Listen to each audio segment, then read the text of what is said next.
നമസ്കാരം. കല്ലമ്പലത്ത് സ്കൂട്ടറും ബസും കൂട്ടിയിടിച്ച് മധ്യവയസ്കരായ ദമ്പതികൾ മരിച്ചു.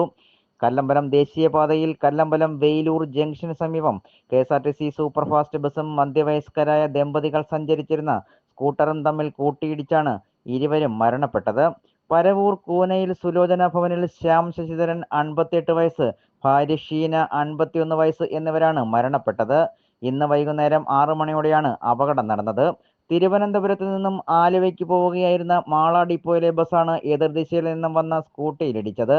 ആറ്റിങ്ങലിലെ സ്വകാര്യ ആശുപത്രിയിൽ ചികിത്സയിലുള്ള മകളെ കാണാൻ പോവുകയായിരുന്നു ദമ്പതികൾ.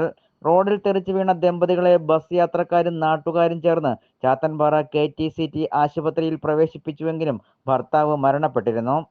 ഗുരുതരമായി പരിക്കേറ്റ ഭാര്യയെ വിദഗ്ധ ചികിത്സയ്ക്കായി തിരുവനന്തപുരത്തെ കിംസ് ആശുപത്രിയിൽ എത്തിച്ചെങ്കിലും വൈകാതെ മരണപ്പെടുകയായിരുന്നു. പോസ്റ്റ്മോർട്ടത്തിന് ശേഷം ഇരുവരുടെയും മൃതദേഹങ്ങൾ വീട്ടുവളപ്പിൽ സംസ്കരിക്കും. കല്ലമ്പലം പോലീസ് കേസെടുത്തു. ബസിന്റെ ഡ്രൈവറായ സന്തോഷ് കുമാർ പോലീസ് സ്റ്റേഷനിൽ കീഴടങ്ങി.